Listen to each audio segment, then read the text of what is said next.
अस्सलाम वालेकुम जी दोस्तों, ये देखें जी माशाल्लाह परिंदा तितर ऐसे डांसर, ऐसी मस्ती के लाटू की तरह घूमना, ऐसी मस्ती जब इसको रखेंगे तो भी ऐसे ही मस्ती करता है और बोलता भी ऐसे ही है, घूम घूम कर लाटू की तरह। ऐसे यहाँ पर आवाज़ मारी, वहाँ पर आवाज़ मारी, और इतना निडर हर जगह पर रोड पे रखेंगे तो हर गाड़ी पर हर बंदे पर मस्ती करके भागने वाला परिंदा माशाल्लाह। दोनों के फुल बेडर, फुल बंदे का मस्त, इंसान का मस्त है। किसी दोस्त के यहाँ आए हैं जी देखने, माशाल्लाह देख कर दिल खुश हो गया है।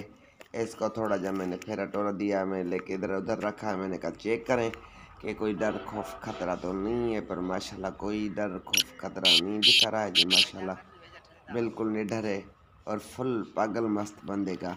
ऐसे कहते, ऐसे समझ ले कि डांसर है, पूरा डांस करता है पिंजरे के अंदर। इसकी करीब से वीडियो बनाकर मैं सुबह इंशाल्लाह ताला अपलोड करूँगा अपने चैनल पर, तो वो देखेंगे तो दिल खुश हो जाएगा। ये देखिए यहाँ पर भी बड़ी मस्ती कर रहा है।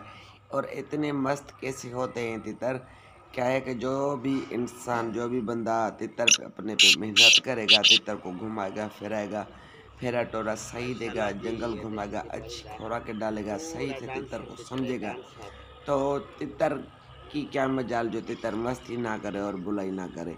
हमारे पास हमेशा आपने देखे होंगे जो भी तितर लगाया तो माशाल्लाह ऐसे मस्तियाँ करता है, परियां खोल कर छूकता है इंसान के ऊपर। किसी दोस्त क्या देखना है जिसका भी है, अल्लाह पाक उसे नसीब। बाकी आपने कमेंट बॉक्स में बताना है कि आपको परिंदा कैसा लगा। इंशाल्लाह ताला आगे भी यही कोशिश, अल्लाह पाक ने खैर की ज़िंदगी दी तो आपको ऐसे ही शौक कराते आएंगे। आमीन या रब्बिल आलमीन। Thanks for watching my channel. अल्लाह हाफिज़।